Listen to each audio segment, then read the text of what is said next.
I don't have any. I just crap. I have to edit that out. 2 seconds into this podcast. I don't have any cool number things. I don't think for this episode. No. Well, I can't think of anything. Well. Oh, do you have something? Welcome to episode number 12 of the Seasonal Anime Checkup OVA. Did you know, nearly 12 and a half years ago, one of the games we were going to talk about today came out in Japan. That's about as close as I can get. I mean, wow. Which is, that's, I'll take it. Stretch. It's a stretch. Yeah, it's a stretch, but, you get what you can. I'm Jared and Ladyem over here, by the way. Not over here on the other side of the internet. Boop, boop. I made emotional, like you were like right next to me, so I was like, no, wrong. No, I'm not there. If this had been episode 13, we would have had a connection, but we're just gonna skip episode 13. Yep. Just like an elevator. This game that we're about to talk about, not the first game, but the first titled game takes place in 1913. Yeah, I guess you're right. It begins in 1913. It continues in 1914. But anyway, that is not our connection because we are not on episode 13. Dang it, we should have postponed this on to episode 13. Hello, this is the Seasonal Anime Checkup OVA. This is a podcast about conversations about anime, manga, and video games. I have to keep saying that, so I'll remember to say it and make it a catchphrase. Whoop, whoop. That's just for me only. Just you want a catchphrase? I just want to I want that to kind of be like the motto. There's a word I'm looking for that I can't think of. Just like slogan. Maybe not the slogan, but just like the style of this podcast, where it's like, all right, we talk about stuff. We're not necessarily like restricted to one thing. Yeah, and it's like it's not super formal. It's like we cut loose a lot on this podcast shows, let's say, and we can be very knowledgeable about stuff. We can have we can research a bunch of stuff, or we can just shoot the breeze about a topic or something. Yeah. Hence conversations. All right, I like it. Yeah. So we're going to talk about a series of games. I guess that would be the correct terminology. That came out in the very, very early 2000s, for the first half of the 2000s decade. I still don't know what you would call that decade.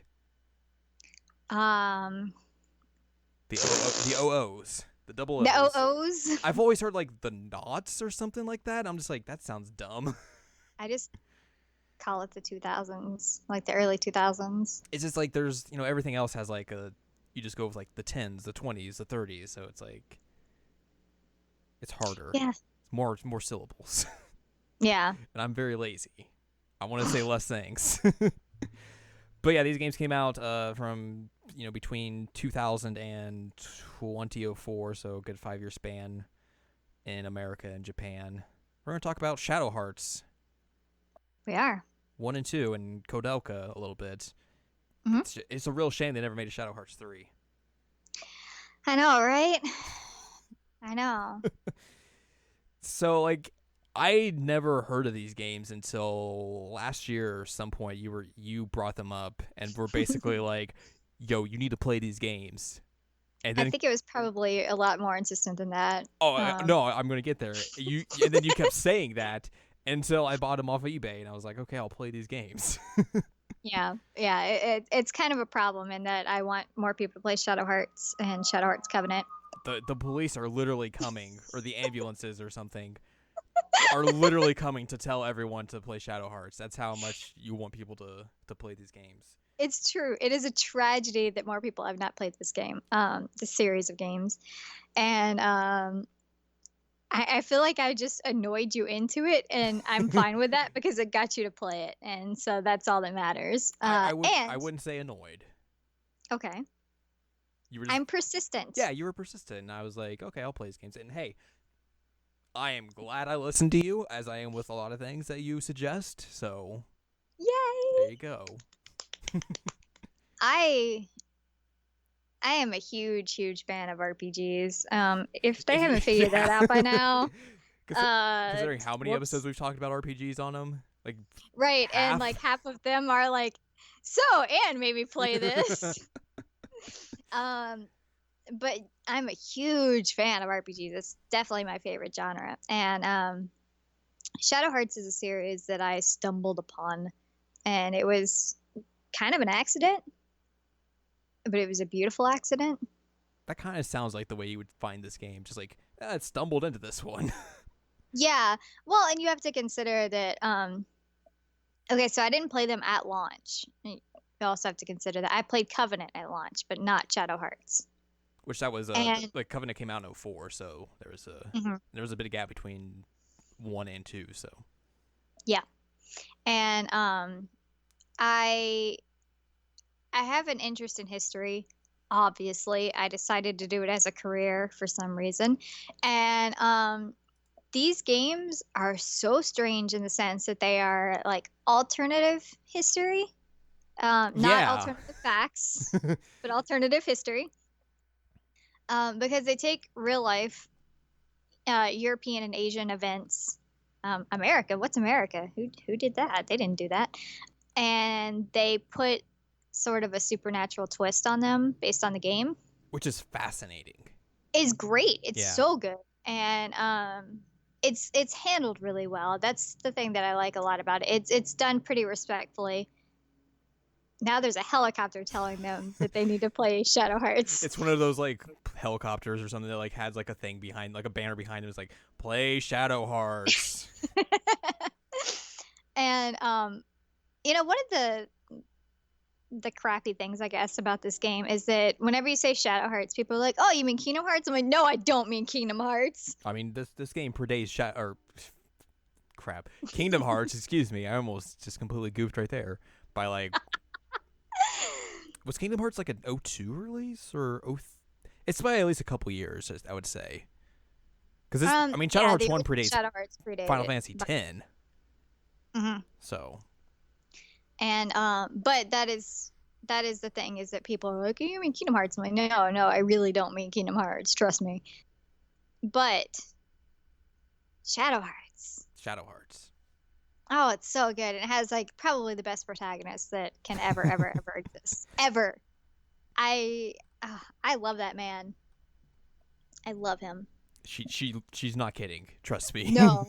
Like, if there were ever a video game character that I would point to and be like, you know what, I'd marry him. I'd marry him and I'd be happy about it. It'd be Yuri. It'd be Yuri Hyuga. It would. 100%. He's sassy as he is so sassy. He is. But he's also ridiculous. He has a stupid sense of humor. Very defensive. Sometimes shady. Which, I mean, he can have monsters come out of him, so that's a little bit shady in its own right. Right. Okay. I guess we should clarify that Shadow Hearts is a series where your protagonist can can demon fuse with monsters that he's essentially like trapped within himself. I think they describe it in a different way, but that's how I'm going to describe it. And it's very similar to like, a Shin Megami Tensei or a Persona game, but like you become the demon that you're invoking. It's not like you have to like pop out of you or something like that, or just like call it up on the phone, like, "Yo, what's up? I need some help, yo. Come hit me with them demon stuff." It's just like, all right, I'm this guy now. Yeah, he just transforms directly into that character, and they come in like different varieties. You have your light, your dark, your wind, your fire, etc. And you have different levels of each demon, and you also have special demons, which are pretty rad and hard to get. And hard to get, yeah. Oh man. Anyway, Seraphim Radiance is like the hardest thing in the entire universe to get, but God, it's worth it. You made me get that thing, by the way. I'm sorry. Which, I'm sorry hey, to you. It was worth it, but still, oh boy, that was hard. Did I make you get it in both games? I don't remember if you did in 2 or not. Oh, 2 is even better. What's the battle you do in 2 to get it? In 2, I'm trying to think of the Because in one, you have to fight your dad. Ben. You have Yeah. to fight Ben, who is super Japanese, right? Yeah. The most Japanese name. And that's how you get him, which is like it's a one-on-one battle, and it's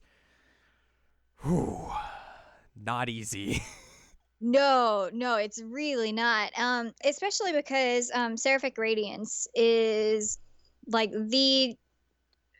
not only is it like the best demon that you can summon, it's probably the hardest boss in the entire game.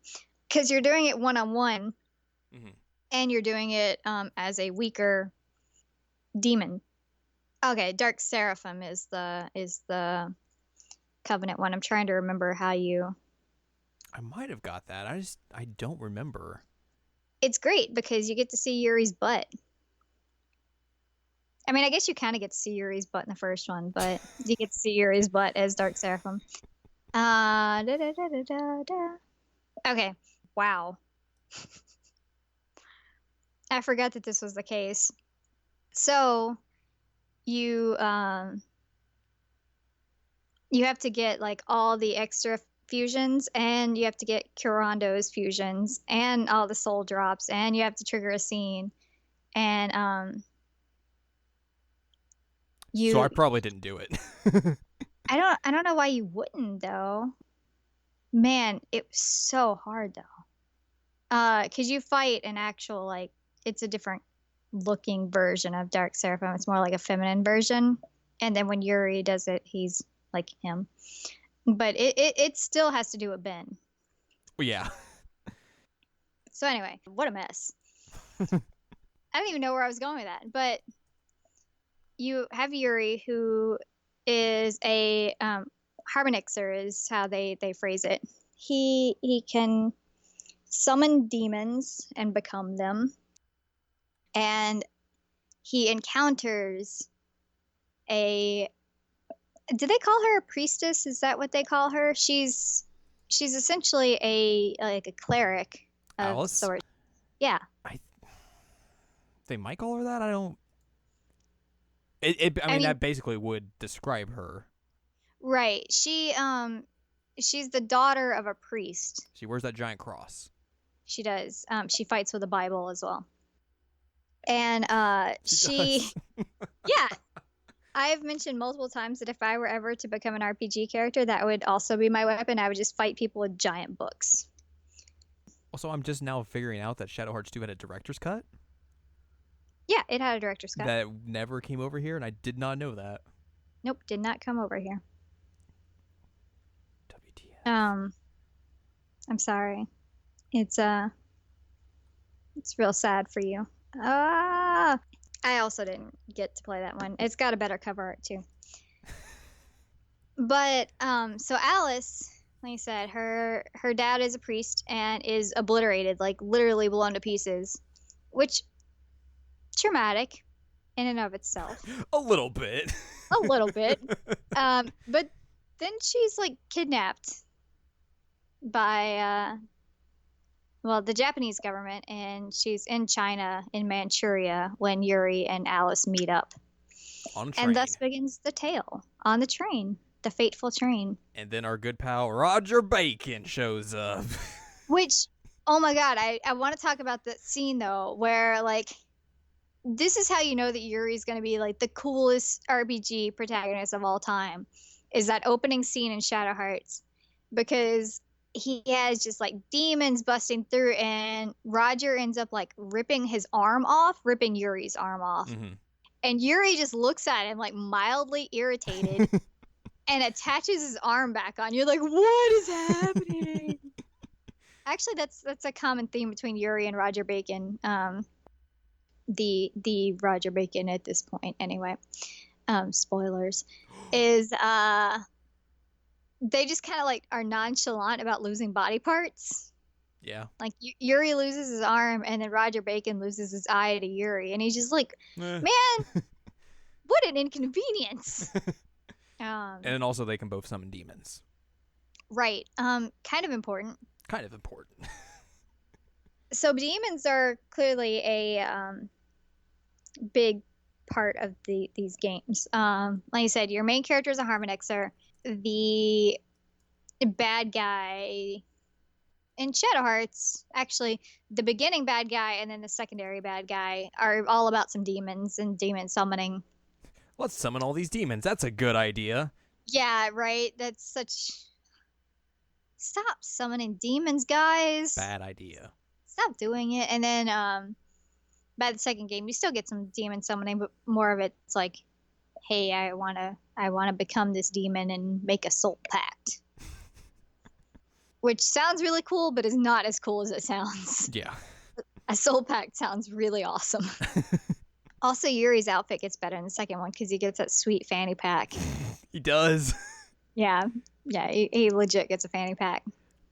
I guess one of the cool things, or maybe depends on your definition of cool, is like you can't just necessarily grind in this game in Shadow Hearts 1 per se, because there's a system called Malice that like accumulates every time you fight someone, and if you accumulate like way too much of that, it just like makes everything harder, right?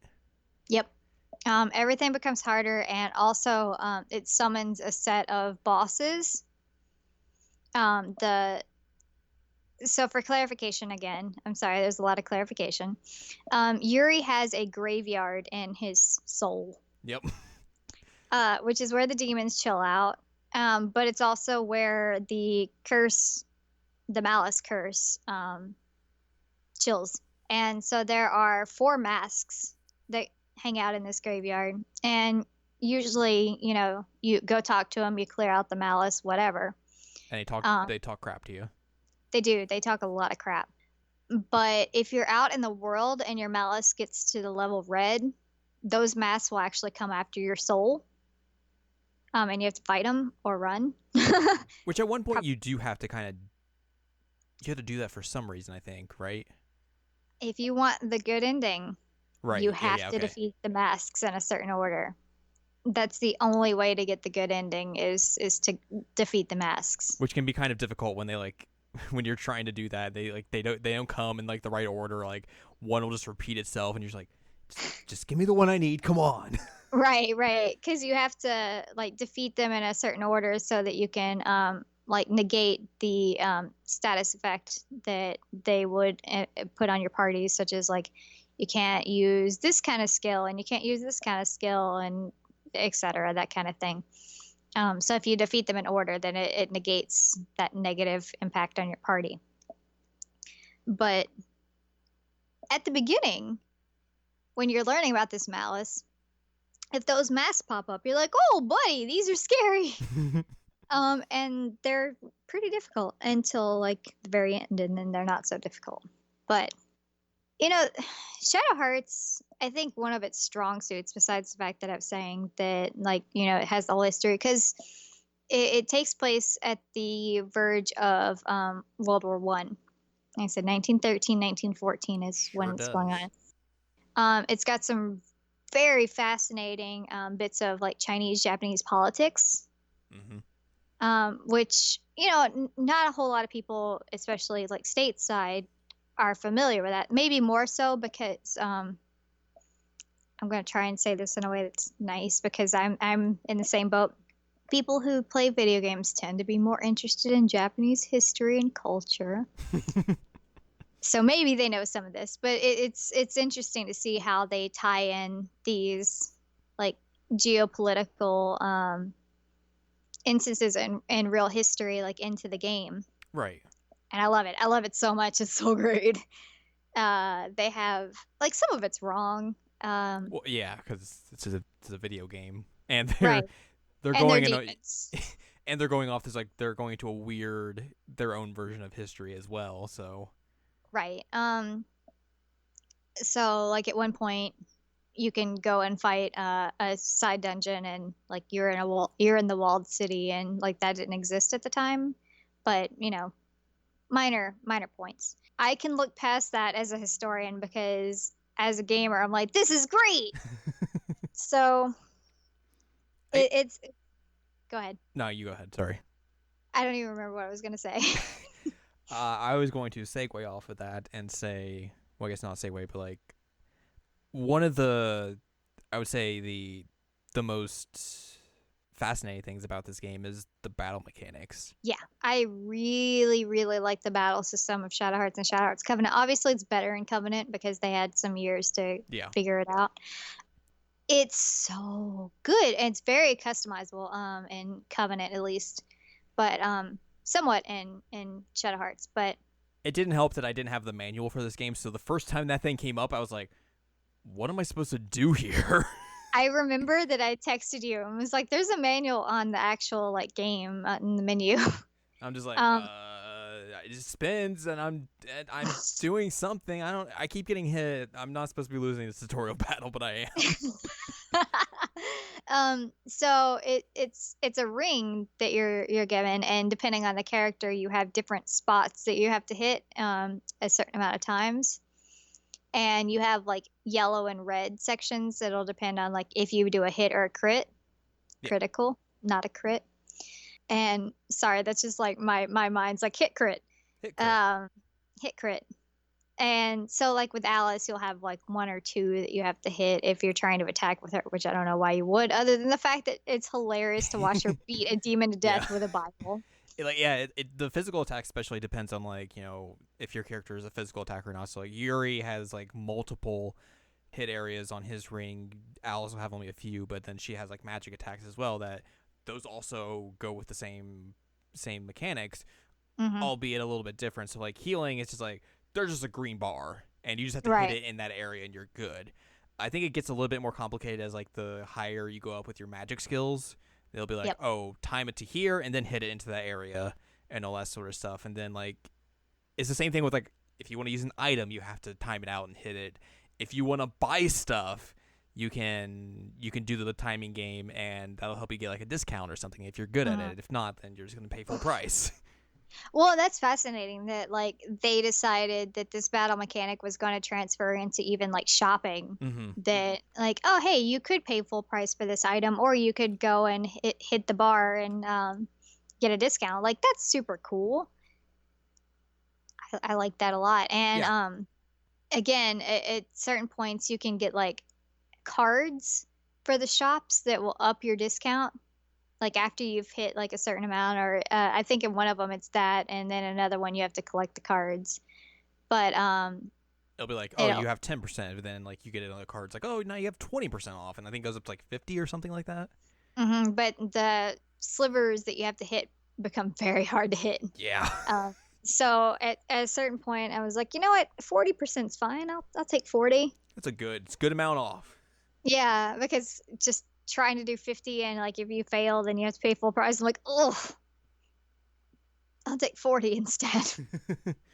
But it's a really cool battle mechanic and it was very different. Like I don't think I've ever really played much of anything else that kind of has that same mechanic. We talked about Lost Odyssey. It has something similar, not necessarily the very same thing. It's just there's a bit of timing involved in their battle system, but it's not as involved or in depth, I would say, as Shadow Hearts is. Right. And I mean, it's the only game that I can think of that has that kind of battle mechanic, and it plays really well. You would think originally like, oh, I don't want to have to hit a thing to use an item, but it's really cool and it keeps you kind of engaged with the battle more than just like, oh, I have to hit a button to win. Yeah, like there are parts of this game I don't think that have aged quite as well. I would say the battle mechanics is probably like one example of the game that I think that has actually aged very well as time's gone on, because like it's like you said, like there's not really anything else out there that has the same mechanic, so it's unique in its own right. And the way they did it, and especially how they evolved with it in 2 especially, it's just like they got it right the first time and then were able to tweak it and make it even better the second time around. Right. And another thing that was unique to this, which positive or negative depending on your perspective, is that the game has sanity points. Yeah. And you have to consider your sanity points in a battle. So if you're like in a big boss battle and your sanity points are running low, if you let your character's sanity points go below 0, then they basically go berserk. You can't control them. They do whatever. Which isn't good. It's not good, especially like if you have Yuri fused into like a big demon and he can hit your own party like with a massive hit, like nope, nope, that's not good. And Yuri is an easy one to have. Yuri is kind of deceiving in a sense in that he has a very high SP But all those as demons as cost his a lot. base. Yeah. All the demons cost SP to summon and to have out each turn. And so he loses SP really quick. And like I said, if he loses SP and attacks your party, well, good job. So it's something that they do different that, like I said, depending on your perspective, is either good or bad. I think it's cool It's because different, yeah. it's different, and this game does kind of deal with like some, I wouldn't say necessarily sanity, but it does deal with a lot of like darker themes, and it does deal, like I said, demons, and there are some weird critters out there that you have to fight in that game. And I think my Yeah. sanity points would go pretty low too fighting them. So like the weird monsters with the dingly in the center that you're like, oh buddy, I don't know what's happening there, but I don't want to know. It was always just like a good idea, just like if you're gonna stock up on items, stock up on the sanity point items that Yeah. refill dies, because like even in like your normal party members, like the normal ones, the non Yuri ones, I guess you could say, like they have the same mechanics. So like I mean they have way fewer SP than Yuri does, but even still, like if you're in a boss battle or something, more than likely you're gonna have to refill them just because that battle's gonna go for a little bit, and you're gonna need to have them in that battle and be able to control them and not have them do whatever they want. Right. I think in the first game, the only character that has like second highest is Keith. Yeah, because he has a And lot of then magic stuff, I think. he does. And then I think in the second game, well, Karando would be the other one. But Karando is also a Harmonixer, so Yeah. he has the same kind of thing. He can also summon demons out of himself. So, and Keith is a vampire. So his sanity points are already just kind of high because Keith just deals with his shenanigans. Which I guess we should talk about the cast of characters in both of these games, especially, well, I guess with one for now, and then we'll get to two a little bit later on. But Okay. There's a good cast of characters in both of these games. I completely agree, and I think that's part of what makes these games so good is that they have such a strong cast. I don't think there's a character in either game that I actually dislike as a playable character. Yeah, I would agree with you. They're all really different, but they're unique and they're interesting in their own ways. They have their own motivations. They have their own like background stories. They're fascinating. We've mentioned Yuri and Alice, but there's also like Marguerite, who is a French spy. Who is based off like an actual French spy, right? Because She's there's a lot of these characters that, like, I think two more specifically goes into this a little bit more, but like they have characters that are based off of like actual people that were living around the time of World War One. Yep. Which is so cool. It's super cool. I love it. Again, little history dork, but why am I blanking on her name? Matahari. Yeah. Matahari was the basis of Marguerite, and she's interesting because since she's the spy, she has like spy tech as her specialty, and she'll just pop out like a cell phone, which okay. And like call in like attacks, like sniper rifles and things. You're like, what is happening? It's great. It's fantastic. And Where she's did also you get a cell like, phone in 1913? where did you get a cell phone in 1913? But she is super funny. She has really good interactions with Yuri. Mm-hmm. And we've mentioned Keith. There's Lee, who's kind of like the third party member for a while in the very beginning of the game, because he's the third person you meet essentially. Yeah, but he's actually really cool. He kind of serves as like your mentor figure for a while. Right. But he has a good backstory in the sense that he's been dealing with the whole Chinese-Japanese relations for a while. He was actually dealing with the first half of the game's big bad. Right. He was involved in the first attack on with Hawaii is how, I don't know how you say it, the peg leg guy. We'll go with that. But Shadow Hearts 1 doesn't have voice acting, and probably wouldn't have been pronounced right anyway. So voice acting in 2001, not great. Yeah. I'm just thinking of like the Chinese pronunciations and Dynasty Warriors 3, and I'm like, no, it probably wouldn't have been done correctly. But anyway, the first half of the game has this main enemy, and you find out that that he was involved in the takedown of him, which didn't work. But also Ben, who is Yuri's dad, was involved in that. Very Japanese. Very Japanese. We have to keep reiterating that. I don't know why they went with Ben. Old Ben. Ben. He had a very Japanese name originally, and like Ben is his nickname. Okay. Yeah, his Japanese. Yeah, that's his Japanese name. But then they brought him over to English, and it's like, these Americans, they can't pronounce Jinpachiro. We're gonna name him Ben.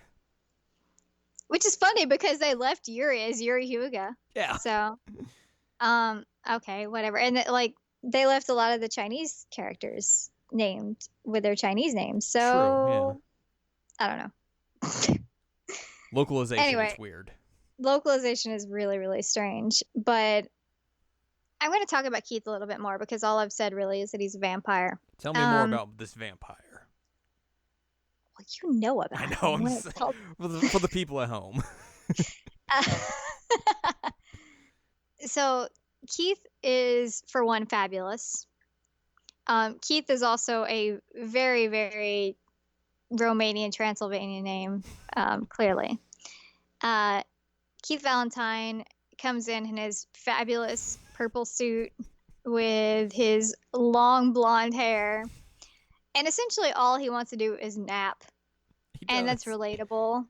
And he likes ladies, and most of his entire recruiting part is following around as he's invisible, and then he's grumpy because he's awake.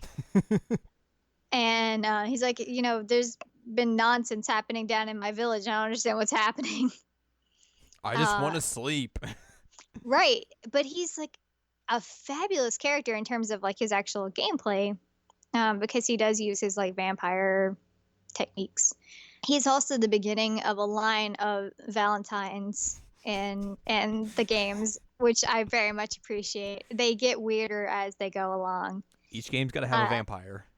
Yeah, and Keith is the beginning, and he's relatively tame in terms of vampirism and his bizarreness, but he's a good guy. I like him a lot. Just transforms into a bat. He lives in a castle. Just wants to sleep. Comes to help out on the journey. Yeah, he's just like, I'm bored. Can I come with you? Yeah. I was like, yeah, sure. You're a vampire. Cool. Yeah. Okay, that's fine. And I guess lastly is Hallie. Yep. Who is a teenage boy. He is a boy. Clarification. Hallie is a boy. I think he's supposed to be 15 or 16. I can't remember exactly. That sounds about right. Let me see if I can get clarification. So I'm going to talk like this. 15. Okay, 15. So I'm not too far off. His height is small but growing. Oh, how cute.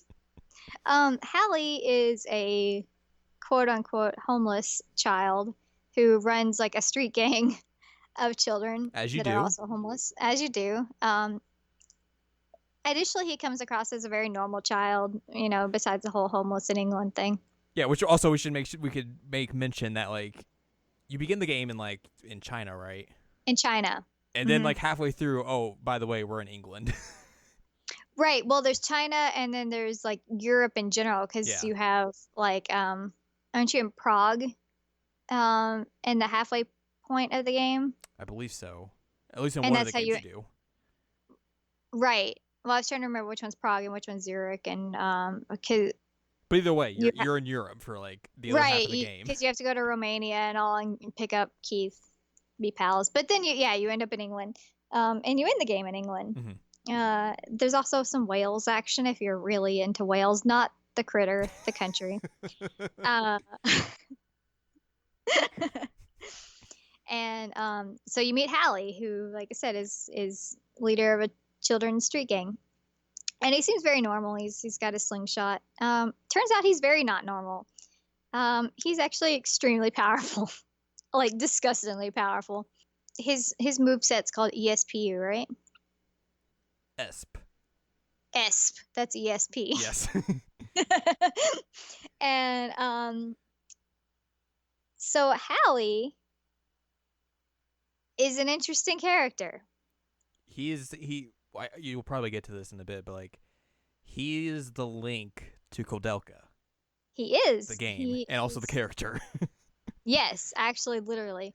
So one thing that happens throughout Shadow Hearts is that Yuri keeps having a voice speak to him and tell him where to go. And at one point, he's like, this is weird. I'm just following whatever this voice says. And Alice kind of calls him out a few times. He's just like, Yeah, he just does whatever this voice says. Turns out it's Koudelka. And she's been trying to communicate with him, even though she's been in kind of like a catatonic state. And the reason she's in that state is because she has been put into a mental facility. And guess who her son is? Da, da, da, da. Hallie.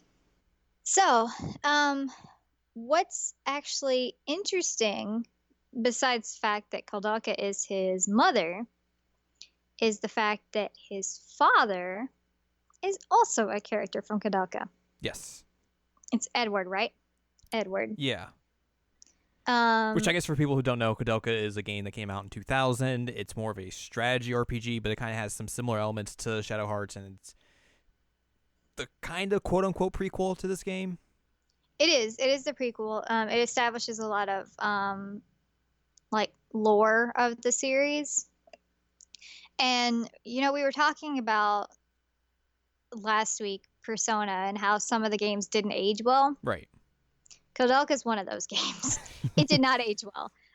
While I own it and I like the premise of it, the gameplay is extremely rough to go back to. It's super hard to play. It's a very ambitious strategy RPG, which that in of itself should be like, yeah, that's going to make it a little bit hard to go back to.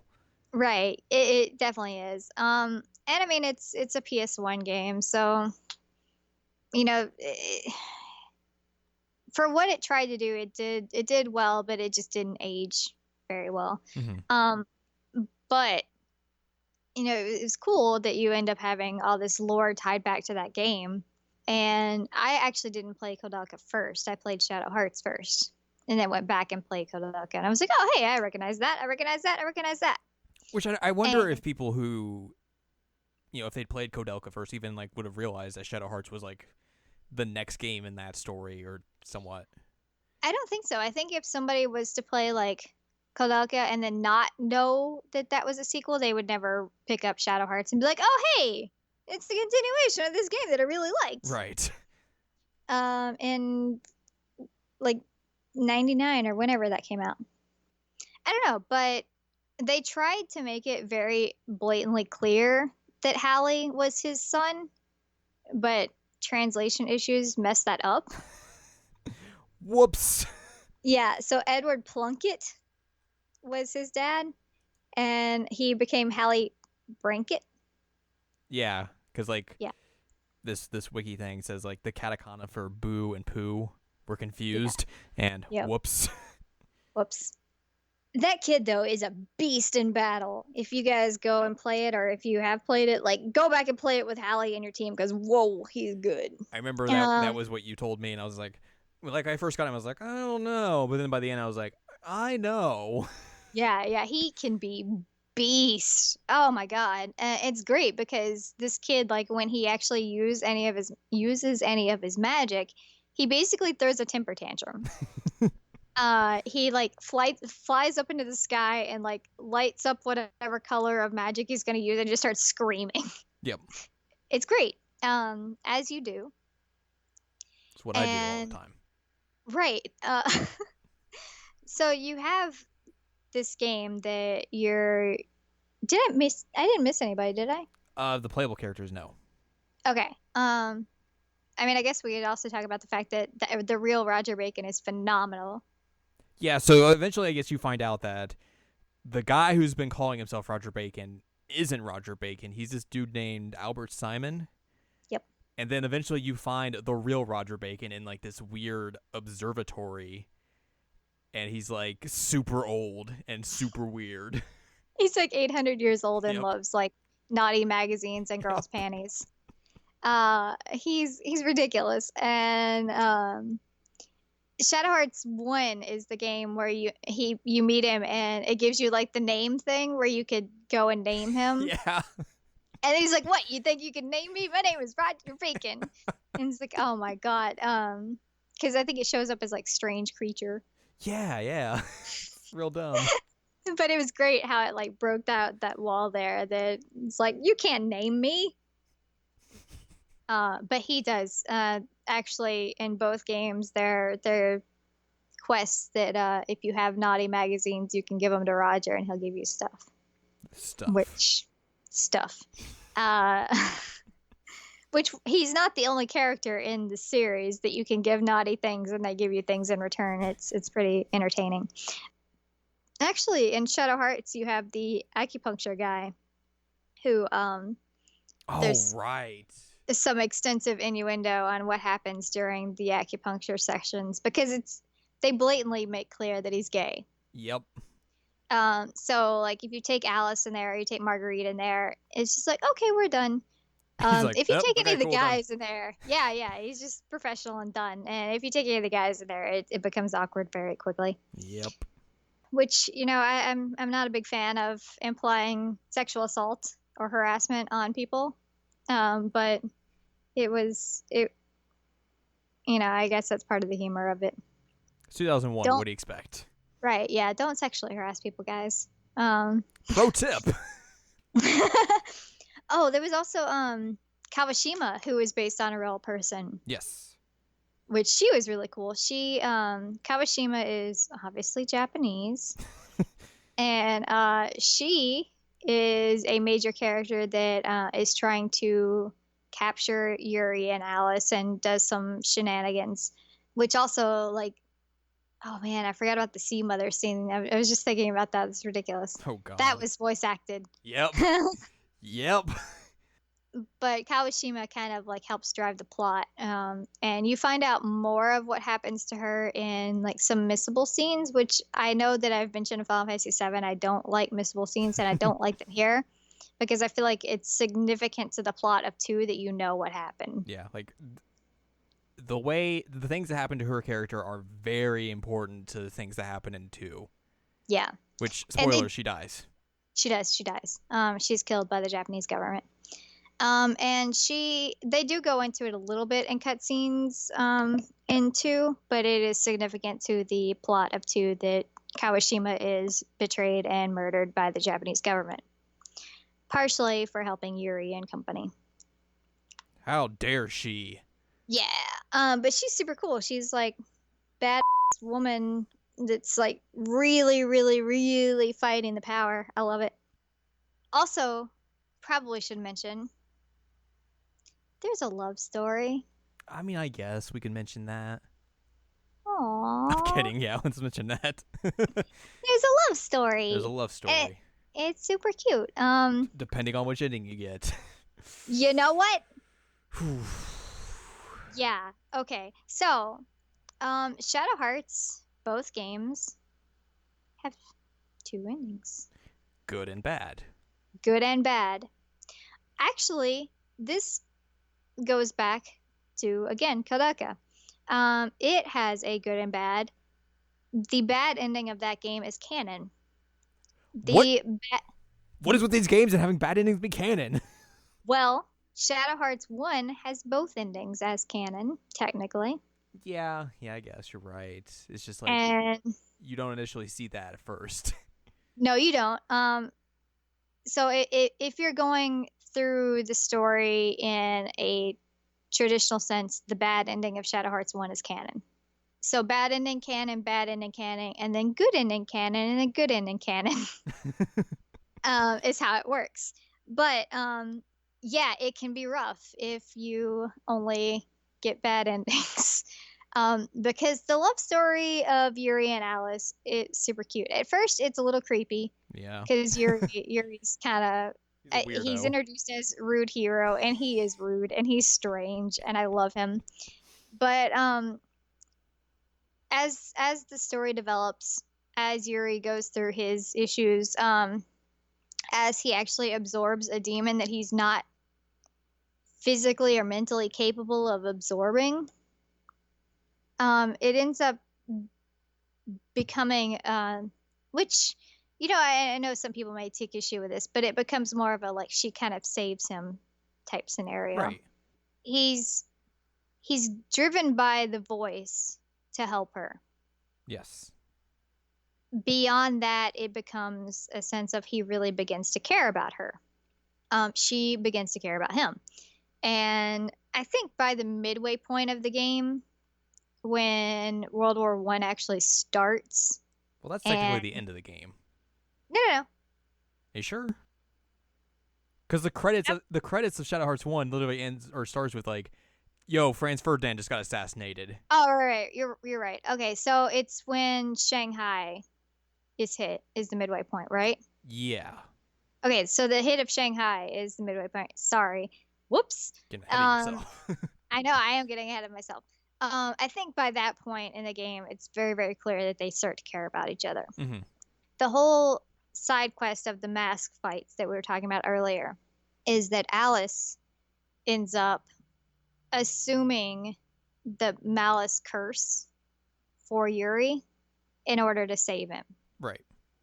And so that leads to the fact that if you don't defeat the masks and then go to their boss, who is terrifying, by the way, that boss is so creepy. If you don't defeat that series of bosses, as you keep playing the game, you see this gravestone pop up in his mental soul cemetery.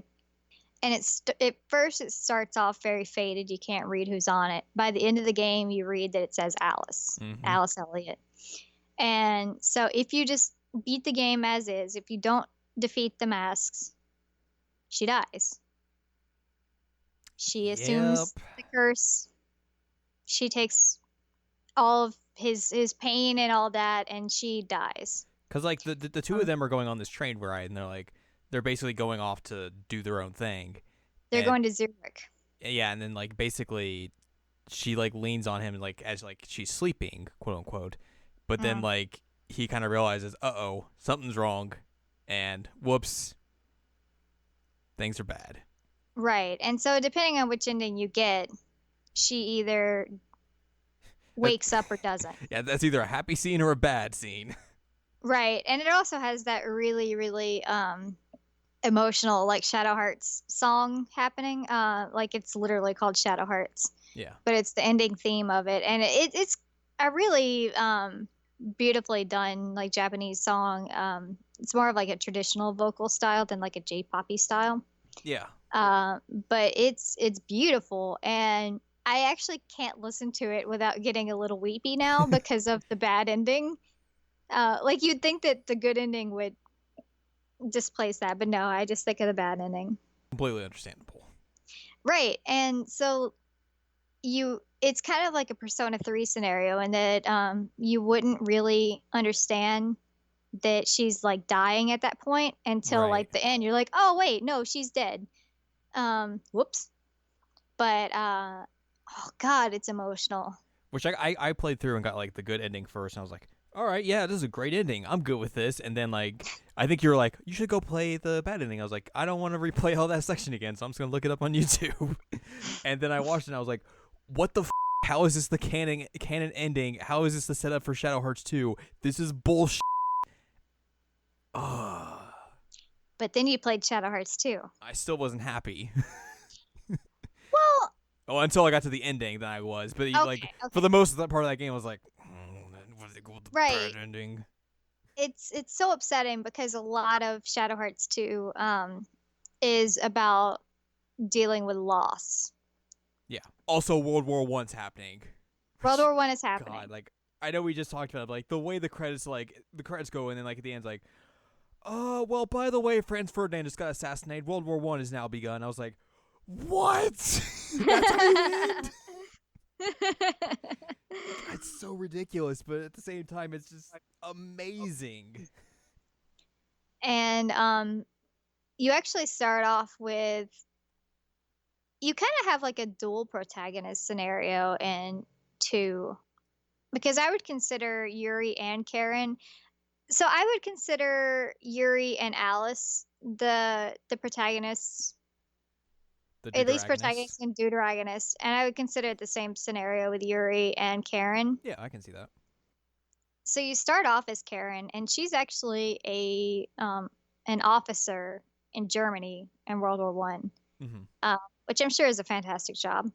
And she's sent to Damery, France, to investigate this demon in a church. Well, but, like before then too, like she goes to the Vatican, right, and meets up with like this whole Nikolai. This holy dude, and he's like, we gotta get rid of this demon man. Yeah, Nikolai is he's a member of the Vatican. I'm not sure what his actual position is.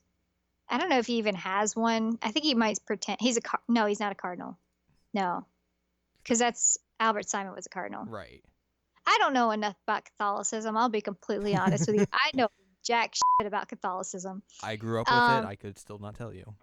Okay, so he's Vatican man. He's Vatican man. He's dressed up in these nice white outfits, and he's like, I don't know. I'm Mr. Holy Guy. He is, and he comes across as like a very nice, respectable, churchy dude at first. And he's trying to help at first. He's trying to help Karen. He proves wrong very quickly on the whole I'm a nice guy thing. Although he does kind of pull that whole like I'm a nice guy Karen thing throughout the game, you know? He does. It's like, no, you're literally murdering people. That's not a nice guy. He's the World War One version of a boy. He is. Like, put a freaking fedora on him and like put him at a men's rights activist message board, and he'd be right at home. Right at home. Although I don't know about the Catholicism, that might not work, but yeah, you never know. But anyway, he would totally fit because Nikolai is absolutely 100% that stereotype. But yeah, he sends Karen to go find the demon. Would you find out Yuri? Surprise, it's Yuri. He's just like, yeah, he's Ammon at that point, right? He's what? Ammon, the demon. Yeah. Okay, so he's Ammon, which is like a beast mode demon from the end of the game. He's pretty boss looking. Which makes sense, obviously, because like this is a continuation of Shadow Hearts 1. He would have all that stuff, but then, you know, it's a sequel, and obviously we can't let you have all those cool demons and skills and all that stuff, so here comes the Vatican boy to come suck them all out of you. He's like, demons. He puts the mistletoe curse on you and also kills a child in the process. So also a nice hint, it's not a direct reference, but the girl Jean who is killed is named after Joan of Arc, who was also from Doremi. Fun fact. This game has references. Yeah, I mean, like I said, she's not a direct reference because obviously the time period's not right. Right. But he kills her. She's dead. It's so mean. Nice guys don't kill children. That's what they say. Right. And so he also mistletoe curses Yuri and tries to kill Karen. He's like, haha, I'm backstabbing you. You never saw this coming. What a jack. And he's all looking at you with his pretty Leonardo DiCaprio hair like, yeah, don't you want me now? It's like, no, You're a hat. No, I don't want you. Anyway, sorry, I got carried away there. And Jean ends up going into the expanded graveyard of Yuri, which is cool. It's You adopt. yeah, it's a little bit different than like the first one, which the first one was kind of like Mhm. one screen with like a bunch of graves, and that's where you went to like level up your elemental abilities and all that stuff. But like this time it's Yep. like, oh, you have like 3 different screens, and like, oh, you got these little pillars that you throw all your points into, which I think like this time around they don't like necessarily or gate it to where it's like, oh, if I beat this enemy I get this specific elemental points. Like this time around it's like, you got all these points, just throw them into whatever, and then that'll level them up that way. Right. I actually forgot about that system because I've New Game Plused it so much that I don't Right. remember like the original level up mechanics. It's kind of bad. But so Gene hangs out there and in his new cemetery, which is an upgraded, nice cemetery. Good job, Yuri. And Karen joins Yuri on his adventures of figuring out how to cure the mistletoe curse. And how to not be sad. Also, how to not be sad, right? Because loss and the whole thing of they show you at one point that he literally like dug Alice's grave and buried her in his coat from the first game and Yep. everything, and it's heartbreaking. This dude has seen some He has, like, not only has he seen some when it comes to demons, but like the love of his life died and he buried her with his own hands, and it's like, oh, buddy. just break my heart, why don't you? Again, I love Yuri. He's a tough customer. He's been through some stuff. So Karen and Yuri adopts Jean's dog, Wolf. Blanc. Yeah. And so you have that. And then you also end up meeting with Alice's uncle, who is a puppeteer. Yeah.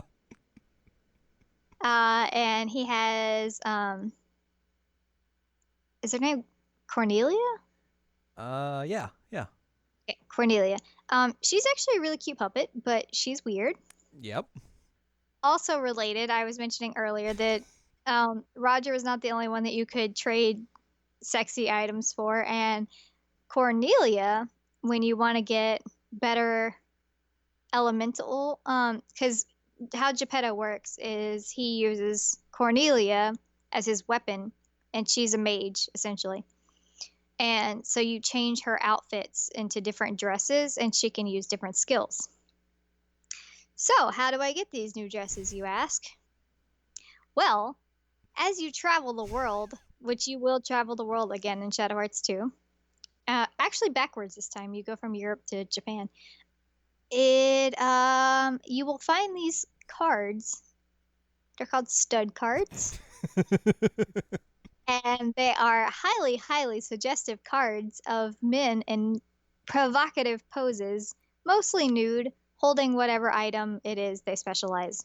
Whether it is a wine bottle or a swan dress. However cleverly we need to hide the junk. And so you trade them to the flamboyantly gay shopkeepers, and you get your dresses for Cornelia. So, not only is Geppetto really strange in the sense that he has like his daughter replacement doll as his weapon, you can also dress her up in varying outfits from very, very cute to holy crap, she's wearing a dominatrix outfit. Yep. That is made in exchange for naked men cards. The end. Stud cards. Stud cards. Which I at least appreciate the fact in this series that they give you some sexy stuff with women, but they're also like, hey, you know what? Here's some naked dude, and here's some dude butt and things like that. I'm like, yeah, I'll take that. Equal opportunity, sexy times. Right. Like, there's actually a scene, which I guess I'm jumping ahead of myself a little bit here, but I was going to say there's a scene with Joaquin that Joaquin Valentine, our vampire, where they introduce him and they zoom in on like different parts of his muscles, Yeah. and one of them that they focus on is just his butt.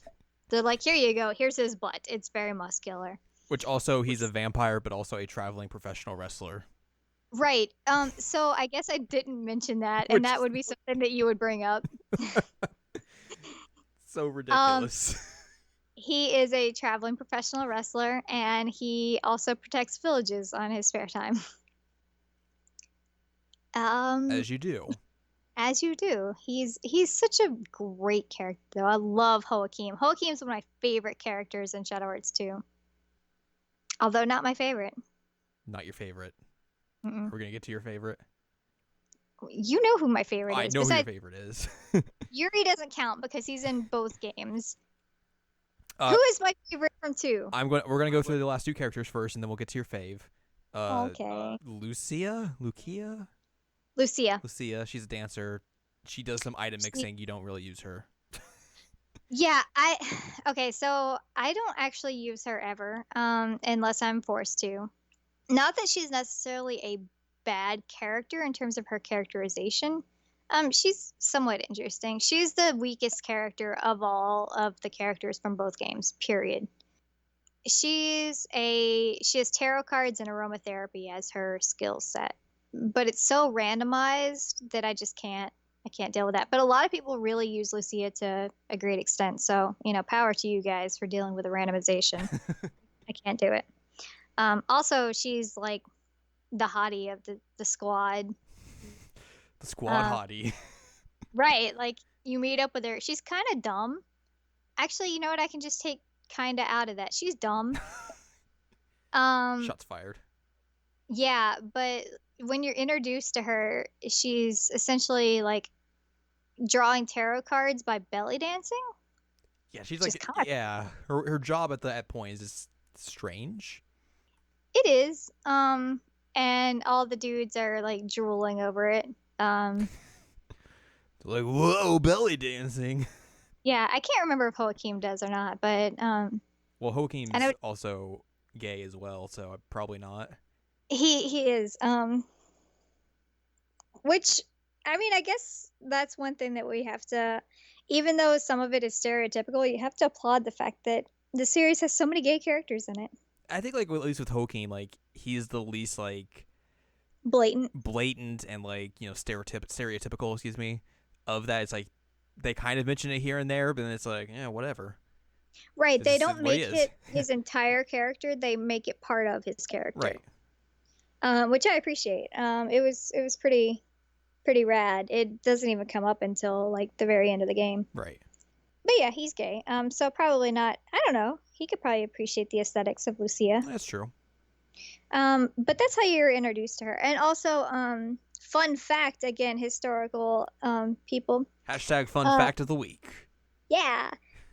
She ends up marrying Lawrence, who is Lawrence of Arabia. Oh, this game is fantastic. Yep. Yeah, it's really good. It's fantastic. All right, continue. And then I got Kurando. Oh, Kurando. Yeah. He is also a Harmonixer. But he's the samurai Harmonixer. He is. He's actually pretty cool, though. He has his nice, like, Kakama pants. And he's kind of, like... He kind of aesthetically reminds me of, like, the main character of Persona 3 in terms of, like, his hairstyle and body and everything. Like, his outfit's clearly different, but... He just shows up in a school uniform. He's like, hey, guys, what's up? Well, he is, like, 16 years old. Yeah. Maybe 17. I think he's 17. He's a baby. He's 17, yes, because the other character's 14. Which is important because I was worried about shipping that. I'm like, oh, and I'm like, I guess that'd be okay eventually. Eventually. But Kurando is actually related to Yuri, thus the Harmonixer. And he can only summon 2 demons, but they're also pretty boss. Yeah. And he's clearly a physical attacker. He has the same kind of fight style as Yuri does, except for he uses a sword, not claws. Which to get like the demons you need to get for him, don't you have to like his mom summons them and then like that's how you fight them? Yeah, so the first one is kind of like there after you get him. The second one is so hard to get because you have to fight his mom solo, and it's a hard fight with him by himself because his speed is not as high, Right. and his mom's speed is very high. Um, Speedy mom. so his mom is Yuri's aunt, right? Because Yeah. she's Ben's Yeah. sister. Yeah. Okay, so that's the relation. And so Kurando is essentially like going to eventually be the like leader of this village because he has the ability. His mom is cool as crap. Like she's such a cool character and she's sassy as well. Like you can tell that sassiness runs in like that family because Ben's got it when you have his cutscenes. Yuri definitely has it, and then Kurando's mom has it. And you're like, okay, Kurando does not have it. He takes after his dad. He's got to grow into it. Yeah, he's kind of stoic, which is acceptable. He has his first summon is more of like a ethereal, like angel looking character. I think she has some kind of like Japanese lore behind her, but I can't remember what it is. And then his second one is oh, there's some great innuendo with his second one. Because he's basically like a guy in a loincloth with a giant like club sword. God. And my favorite character is overhearing her talk about like how he was like swinging his sword so hard and things like that. And I'm like, oh my god, it's so good. It's so funny because like the entire thing is just an innuendo about like Kurando beating off to become a man. When in fact he was actually just getting his summon, his demon, whatever you want to call it. But he's good and actually a pretty important character in terms of the final bits of the story. But True. kind of rings true that you eventually get a young adult, teenager, whatever you want to call him, character that is relevant to family ties and all Yeah. at the end of the game. That is kind of true. I don't think I realized that. Yep. But then there's the favorite character. There's the favorite character. The best character to use in combat. The best character. As you know, as I definitely demonstrated multiple times. Bop. You bop them. Ball bop. Anastasia. That Anastasia Romanov of Russian history is a playable character. Yep. She's wonderful. Like, if you think that I'm talking about these other characters being sassy, like Anastasia outdoes them a million times. She's sassy on like the utmost level. She is. I strive to be that sassy in life. But she is literally like one of the big driving forces once you hit Russia because you're dealing with the Romanovs and Rasputin, which is fascinating to me. I love Russian history. I legitimately spent like an entire semester in a library in my freshman year of college, just reading through microfilm about the Romanovs. Which like I didn't know about any of that really per se, and then like you showed me that, and I was like, that's crazy. It's so cool. I mean, they take some liberties because it's a video game, but right. In terms of actual like aesthetics, Rasputin looks very, very similar to how he did in real life, which is pretty cool. Anastasia, not so much, but you have the entire family in there. Well, not the entire family. You have the important members of the family. Sorry to the other members that are not included. So you have Anastasia.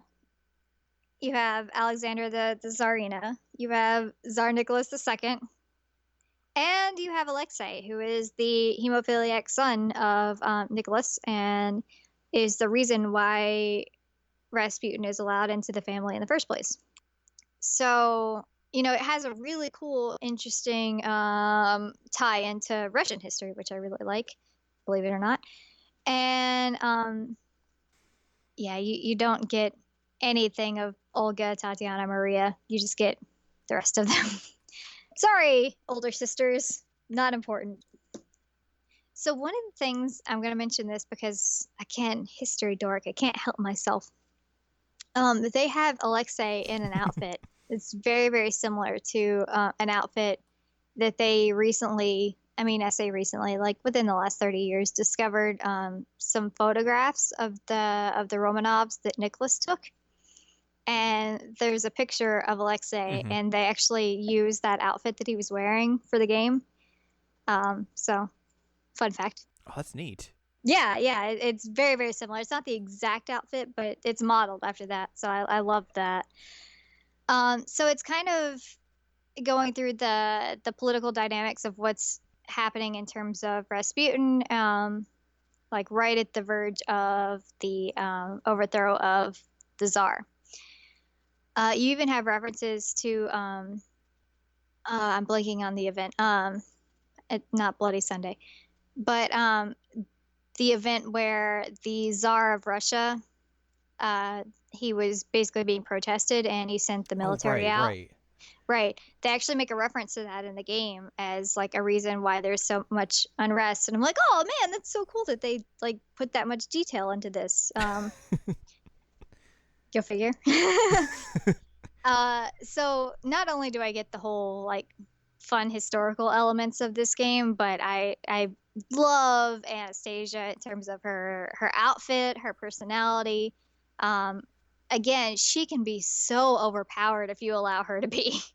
Which, like, one of the cool things she does is like she has like a camera with her, which you can power up throughout the game as well. But like, you take pictures of each monster you come across, and then for some, like I guess probably a few of them, you can take that Their monster, skills. their skills, and like you just use them on her.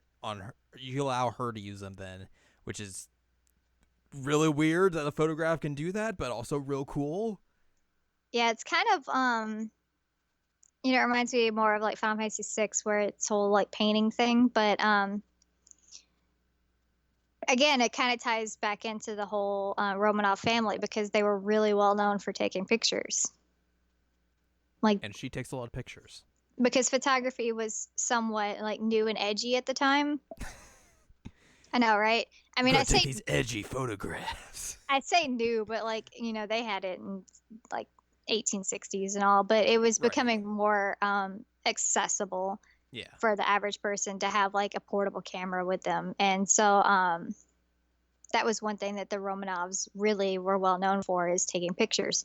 So again, that aspect to me is fascinating, that they put that as her character trait and that she's going to take pictures as part of her skill set. But also she's a boss mage.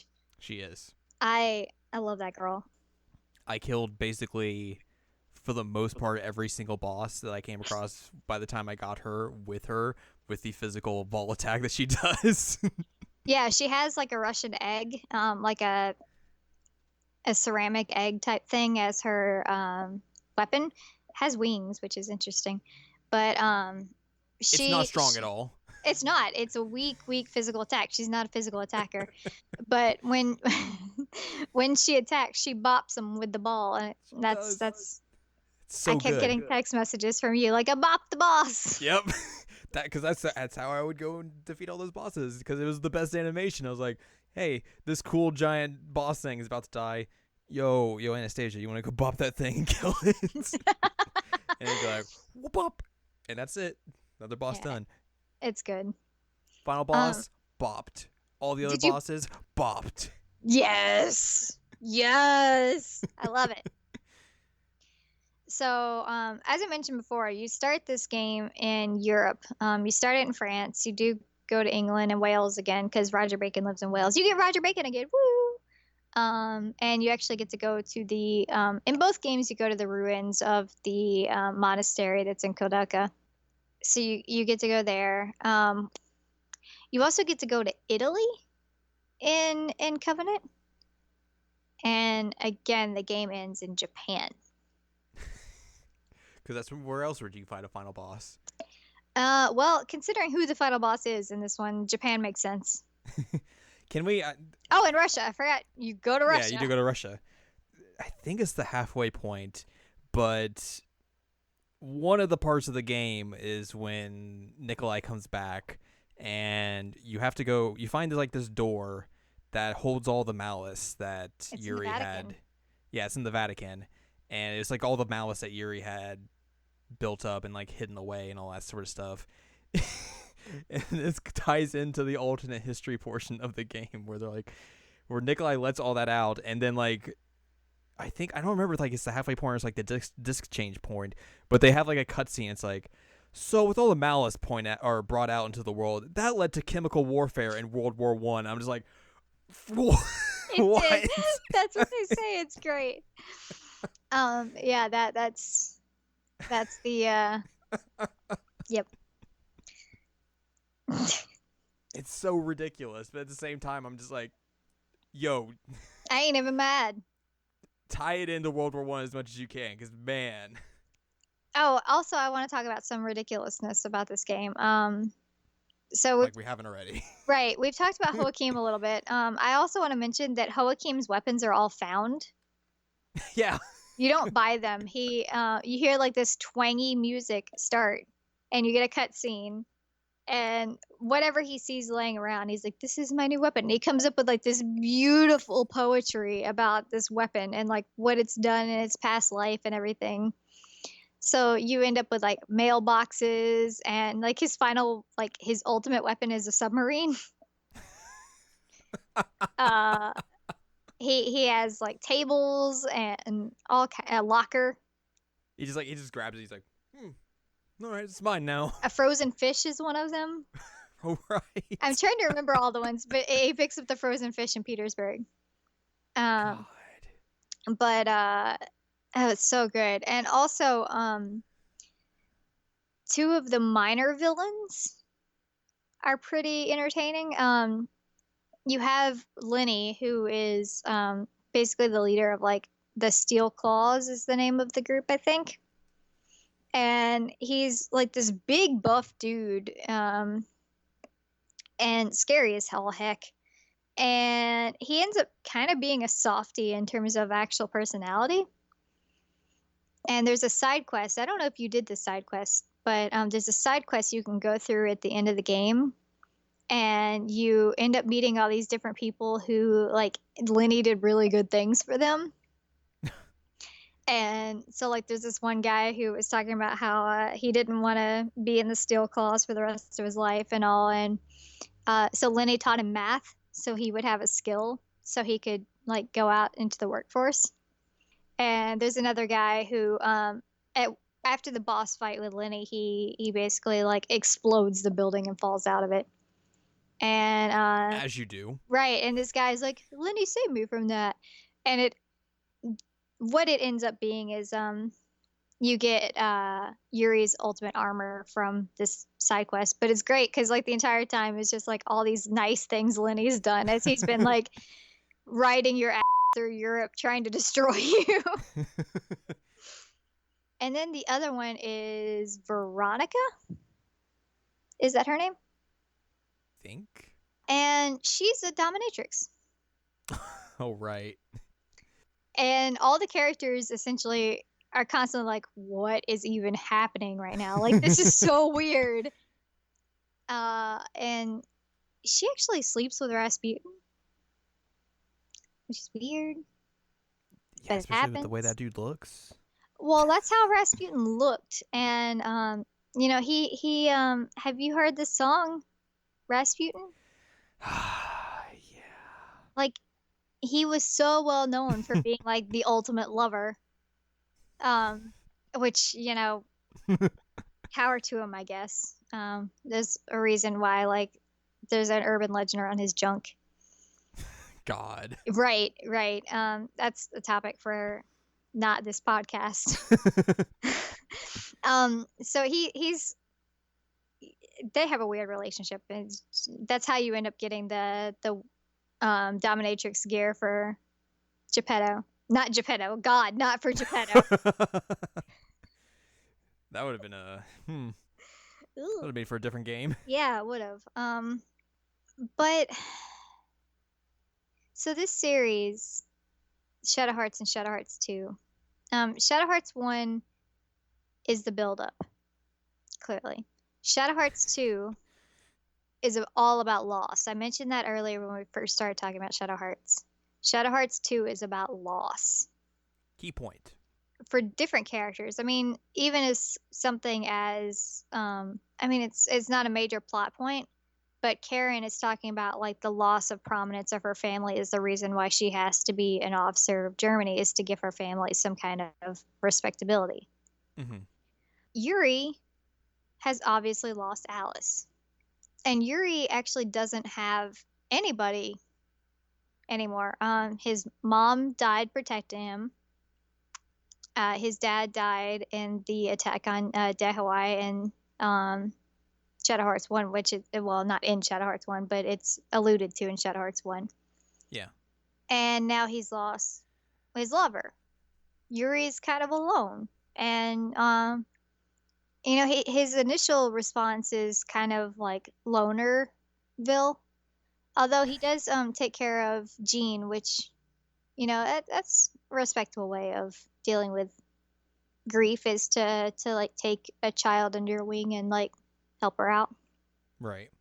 And then there's another character. There is another character who is in. Oh, sorry. I was gonna say Geppetto also has lost because his doll is a replacement for his daughter who died of illness. Anyway, Everyone has lost in this game. There's the big loss. Yeah. Go ahead. So we didn't talk about this character in terms of 1, but Kato. Kato is somewhat of a small fry in 1. He's why am I blanking on her name? Because I said it a minute ago. Kawashima. He's an assistant to Kawashima. Thank you. And she when she's there, he's like kind of like randomly there as well. Like, oh, blah blah blah blah blah blah blah. He's like the assistant, essentially. Yeah. He every once in a while does useful things. Like he opens a shop for you when you're in the like temple area of Shadow Hearts 1. Right. And he throughout Shadow Hearts 1, you start to realize that he has very intense feelings romantically for her. Mm-hmm. And then like he's basically there when she dies, right? He's the first one to find her. He's downstairs and he hears the shooting and goes up and he finds her. It's basically like Shadow Hearts 2. Like I feel like we've talked about this at least briefly at some other point. Shadow Hearts 2 is basically the story of how different people take the loss of a loved one. Yeah, it's a dichotomy of grief. That's an interesting way of putting it. It is, though. It's a dichotomy of grief because you see Yuri, who has essentially gone through the same thing. Although she died in a different way, she still died, and he still very much loved her. And he goes more towards like blaming himself and isolation, and he does get. I feel like it's kind of cheapening it to say he gets mopey, but he does at certain points. If you go to Zurich in late game with Karen and Yuri in your party, he will talk about like burying her and everything, and it's real emotional. And then you have Kato. Who goes like the complete opposite way that Yuri did. He did not handle it well. No. He essentially found his way into a high government position. He used that to his advantage, and he used his likability because he is. They explain multiple times that he is throughout the game. You meet him and you talk to him, and he is very likable. Mm-hmm. He uses that to his advantage to play people to get what he wants. Yeah. And there is a book throughout the entire series, all these games, that can be used to revive the dead. It is not used well in most senses. Like in the first game, you have to fight that weird monstrosity of the guy's mom. Right, yeah. Ooh. It's almost similar to how like Fullmetal Alchemist has done like the way like they're like, oh, you can revive people that are dead, but most of the time it's not gonna go well. Yeah. And it doesn't for the most part in this, but Kato is able to create I forget what they're called. They're something monkeys. But essentially he's able to create like shells of people through DNA. I don't know who the other two are supposed to be. I don't remember who they were. But They're mutant apes. The mutant apes. Okay, there you go. But the third is DNA used to make Kawashima again. But they're empty shells. None of them have the personality. Right. And so he kind of uses her as like a surrogate. And she even mentions multiple times like she wishes she could be her. That she was upset that she could not be that for him. Right. And then she dies. Yeah. It's like, oh man, here's a guy who's not taking his loss well and kind of has done some shady things since then. And then he makes a surrogate of his lost loved one, and then that lost loved one surrogate dies, and then uh-oh. Not only does she die, buddy. she dies protecting him. It was from Nikolai, wasn't it? When she gets stabbed? I feel like it was from Nikolai, but I could be wrong. Anyway, she dies protecting. Yeah, you're right. So that kind of like puts salt in the deep wound that he's already got. So he kind of snaps. Yeah, that's an understatement. Right, and he essentially tells Yuri in the cemetery with Kawashima, and also after he buries Oka, the surrogate, he tells you exactly what he's going to do. He's like, I am going to end this. Mm-hmm. Like, I am going to go nuts. We're going to do like it's like a weird time thing, timey-wimey nonsense. Yeah.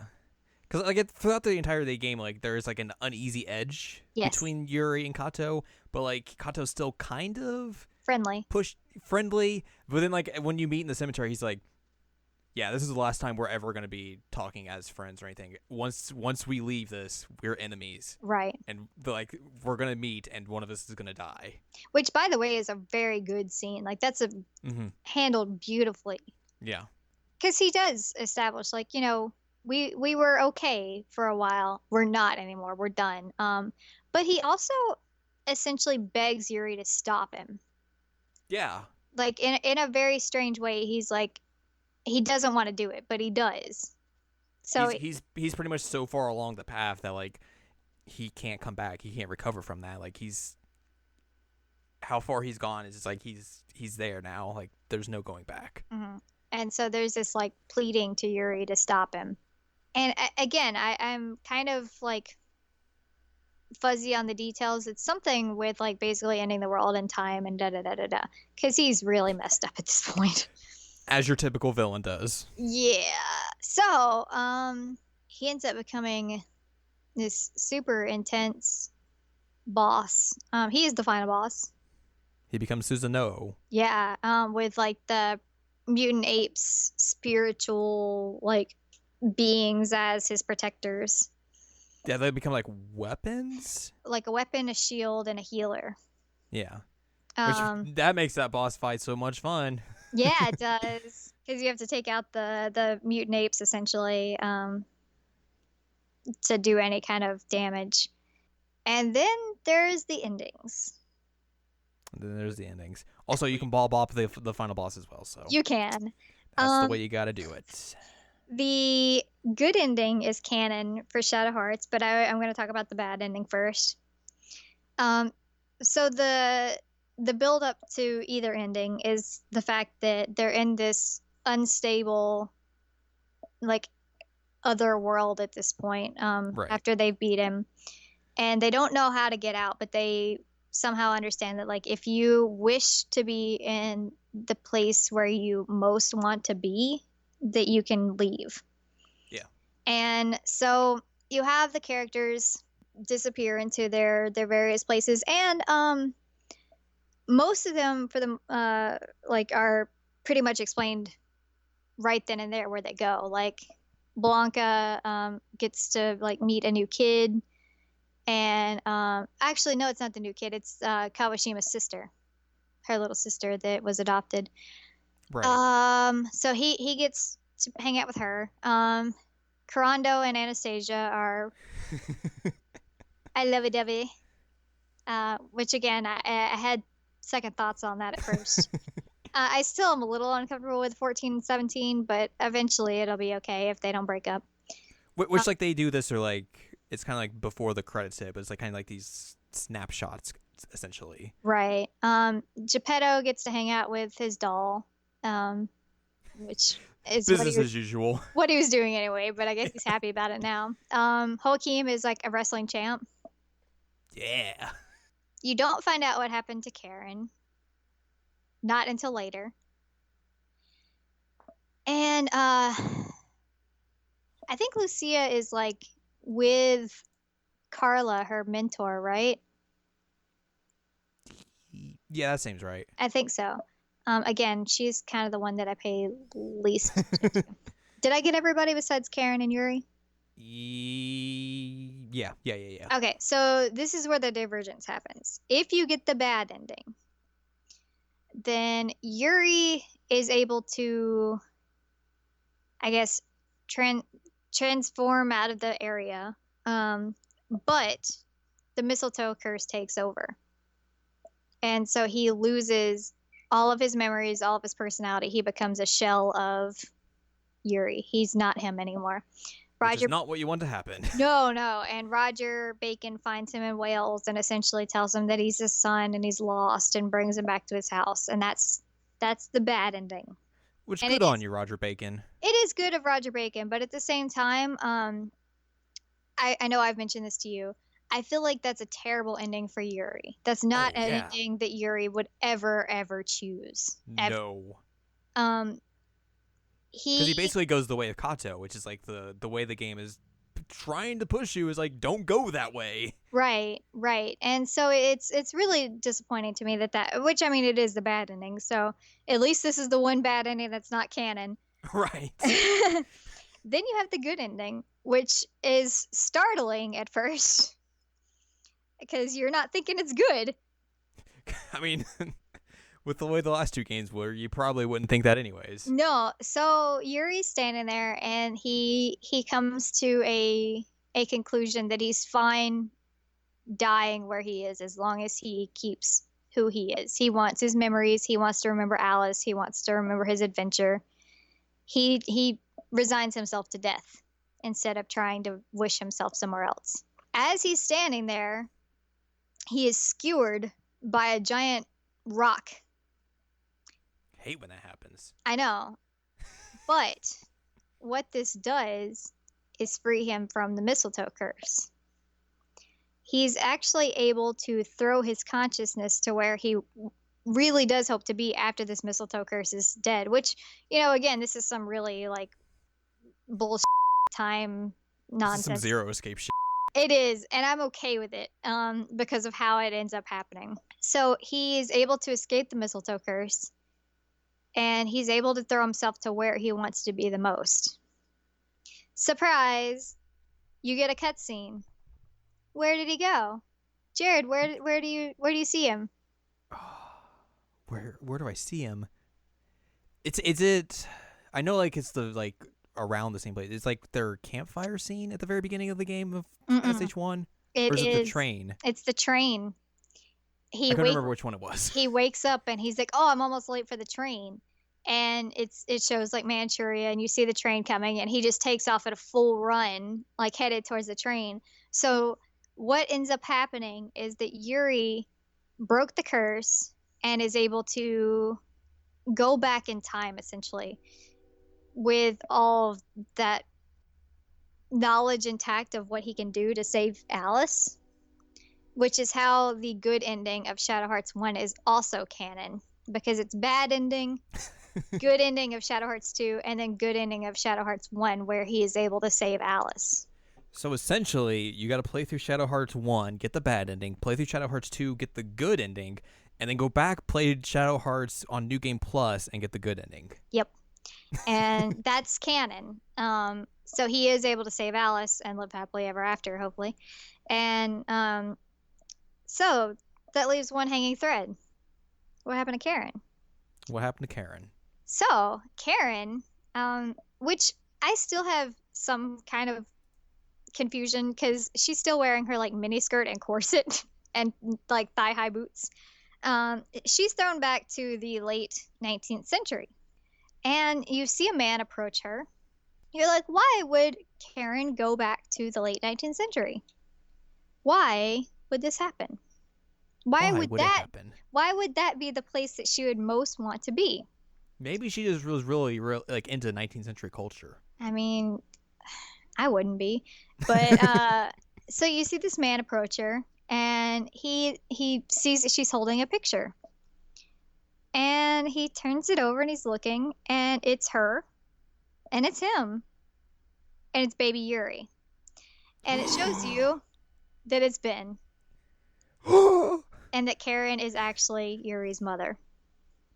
So Plot twist. Yep, the general consensus is that her happy place or whatever is that Yuri is happy, and so or that she can be with Yuri, but because of his relationship with Alice, it can't be like romantic, which also is uncomfortable for me when I play through New Game Plus, because I'm like, oh, you want to be with Yuri, and that's your son.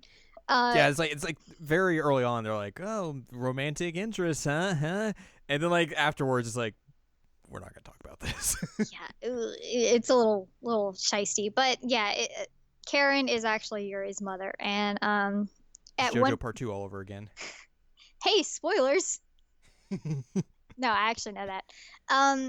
So what's interesting about this is that at a certain part in the game, Anastasia ends up getting traveling papers for Karen, but doesn't want Karen to use her real name because it's very German. So she renames her Anne with her papers. Mm-hmm. Yuri's mother is named Anne. Yep. So it's assumed that she took that name and maybe had the papers on her still. There's not 100% certainty. But so Ben and Karen / Anne end up falling in love, and they make Yuri, and then she ends up dying. So sorry, Karen, that's a really sad end for you. But so I guess everybody kind of gets a happy ending except for her. I mean, it's kind of a happy ending for her. I mean, she gets what she wants. Yeah, she gets what she wants. She gets, like 20 years of, well, not 20 years. She gets several years of happiness with Ben and her kid and everything. So I mean, it's not the end of the world, but I am happy with the fact that Yuri is able to save Alice, and I think that was a good ending. 2 thumbs up. Yeah. Oh man, like once you see that train scene again, you're like, oh, it's happening! Oh my god! Yeah. It's so exciting, and Yuri's just got like this smirk on his face, and you're like, oh, this is gonna be good. I like it. I like it a lot. That poor boy's gonna be happy for once. He is. He deserves it. He so deserves it. I love this series. I really love this series. As you should. Right. And I don't know if you want me to even mention it, but there is a reason I don't like 3, and it's partially because it lacks a lot of the same character charm. So 3 ends up taking things to a weird extreme. Like you have like a giant talking cat, and you have like essentially your Joaquin type character who like finds items, but he's like this stupid ninja who's not even funny. And then your Valentine is Hilda, who has like skinny and fat mechanics, which really is problematic in my opinion. Oof. Yeah, like she has her moves based on like Joaquin has his superhero move set where he's like the bat, or he's invisible, or he's the superhero, or he's regular. Hilda has fat Hilda, bat Hilda, and skinny Hilda, and her skills depend on that. I'm like, oof. Ugh. That's not good. No, it's not. And the story is just not charming at all. It has none. The story takes place in like America, doesn't it? It's in America. Yeah, from the New World. Already, problem number 1. Right. And I mean, it's like, I think it's 1920s America. and like your harmonixer is Native American, but she's not really handled in a good way, and she has like a handler that is also not is like very very stereotypical like Native characters. Like it's a lot of problematic stuff going on in this game, and it makes me really uncomfortable to play. So that's my short and sweet reason of why I dislike 3. Also, It they kind of tried to seems like remake Yuri, and it didn't work. it almost just seems like it was like a half version of a Shadow Hearts game, especially because like 2 and 3 were like a year apart, which that's not good. I mean, it was just it lacked everything that made Shadow Hearts 1 and 2 so good. And I mean, the characters weren't good, the story wasn't good, like the gameplay was pretty much the only thing that was on point. And even then, it was like, it feels like an empty shell of what the other 2 games were. Right. So I can't get into it. And that's why there was never a Shadow Hearts 3. Right, there was never a Shadow Hearts 3. I don't know what you're talking about. Also, quick mention, because I seem to mention this on every podcast for whatever reason. Music. Music's real good. It's really good. It's bizarre though.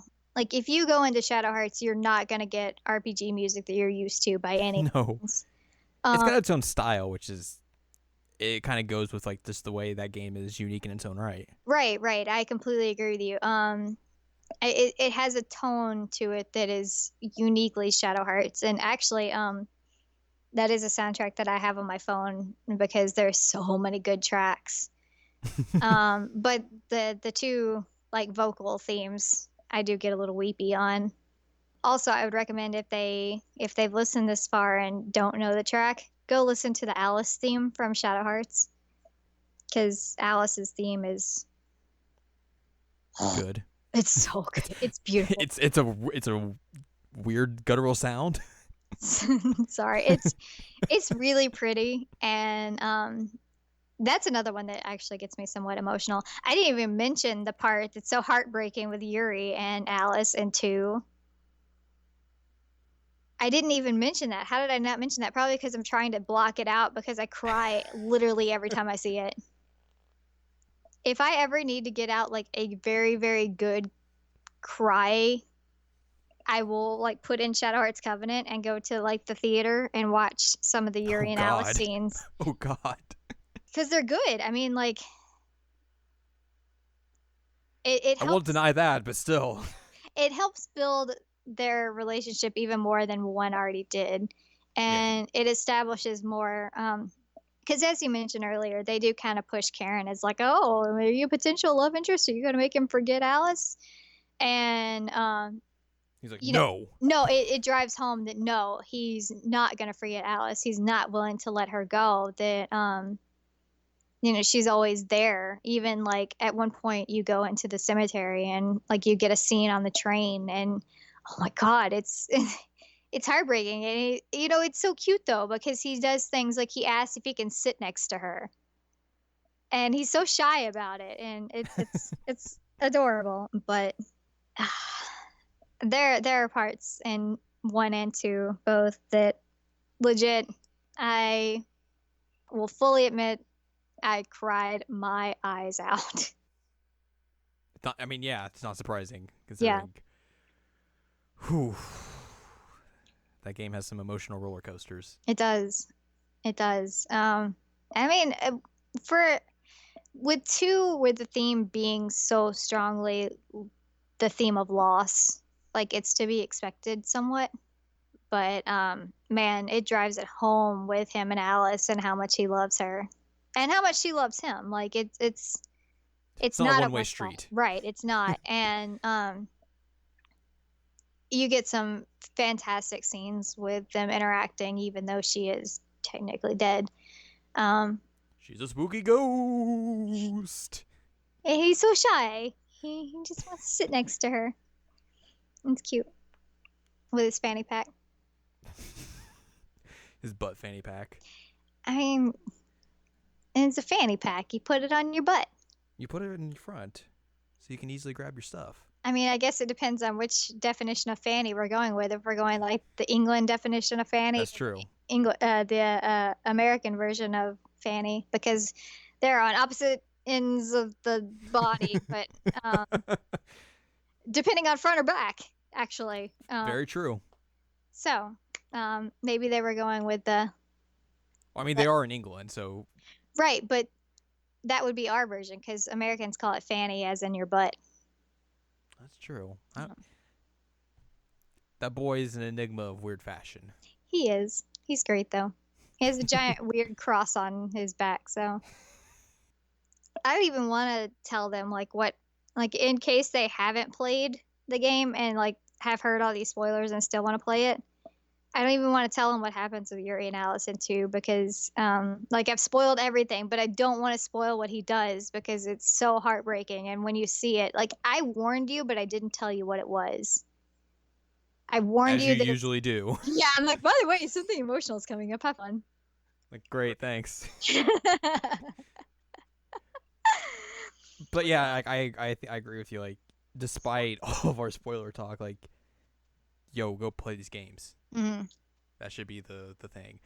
They're kind of expensive on eBay and Amazon. They are. So, like, I paid like $40 for Shadow Hearts 1 and then like $30 for 2. That's about the same going price it is a year later. So you're going to have to spend quite a bit of money on these old PS2 games, but worth it. Yeah, like I would completely agree. Like both these, like one's a little bit more dated than 2 is, but both games are completely worth it. Like there's some rare gems out there that you probably just kind of glanced over in terms of like early PS2 stuff that probably didn't get as good marketing as it should have, or just wasn't out there in the public eye compared to like, other big RPGs at the time. So Final Fantasy X. Yeah. That being a big one. Yeah. So, I mean, if you overlooked it, I would definitely say like, hey, because these two awesome people on the internet told me that I should play them, I should do that. So do it. You should.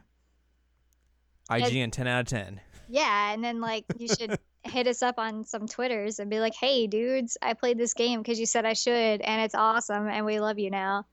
And just make that fit into 140 characters. We'll be set. Right. Best idea ever. Shadow Hearts, great. 2 thumbs up. If I had thumbs more up. thumbs, I would give it that too, but I don't have 4 more thumbs up. I mean, I 'Cause we guess both there have are 2 4 thumbs. thumbs between us. If I could give it more thumbs, I would. But unfortunately, I am not an oddity. Okay, And that's a don't let us- lie. I am an oddity, but I don't have more than 2 thumbs. Oh. But yeah, go play these games. They're great. Do it. Please. That's yeah. Please. I cut you off. That's I forgot I labeled this episode of Shadow Hearts 2.8 HD remix in the schedule because I'm an asshole. You did. I left That's it gonna- because I laughed. Yeah. That was just me being a jerk to you and Thanks. This dunking is on Kingdom friendship. Hearts. Yeah, well, Yeah. dunk on Kingdom Hearts should happen, but yeah, this is our friendship. You dunk on It Kingdom is. Hearts and also like make fun of me with Shadow Hearts 2.8. We dunk on each other quite frequently, so Yep. it's all good. That's going to do it for this episode of the Seasonal Anime Checkup OVA episode number 12. Next week, as I have the schedule point up, Happy Pi Day, by the way, as this is 3/4. We're going to, unfortunately, since the date's 3/11, we're not going to learn about Amber and the color. whatever. No, we're not going to do that. No. We're not going to do that. We're not doing that. We're going to talk about a console that is still very hard to get your hands on, but yet somehow both of us have one. We're going to talk about the NES Classic next week and the weirdness of that, let's just say. Also, Pi Day is 3.14. Is it? I'm dumb. Don't listen to me. Come on, know your pi. I was happy 3/4 day. Because if you try to write that 3/4 in like a document, it'll just auto translate to 3/4, and I'm just like, no, that's not what I want. He did it Gee, like thanks. 5 times. It's great. It's very rude. But we will talk about a fun console that we both have, surprisingly. Thanks, Mom. Yeah. Thanks, Best Buy. Mom. Best Buy is your mom? Yeah, I know it's shocking. Spoiler alert. So yeah, that's going to do it for this episode. Check out seasonalanimeCheckup.com. It's a mouthful, let me tell you. Or if you don't want a mouthful, sac.cool. There's stuff on that website. You can go find all the past episodes that we've done so far, like the Persona retrospective that is 2 parts, and we're both very proud of because it was a lot of work and it was a lot of fun to do. And then all of our past episodes as well, which are all very fun as well. You should go listen to them. Subscribe on iTunes and Google Play. Like, comment, subscribe, leave reviews. Go check out Ladyem at Ladyem.com. She has cool stuff on her website as well, like good writing pieces. Yay. That you should all check out. And yeah, that's going to do it for this episode. We will be back next week with some classic talk. Bye.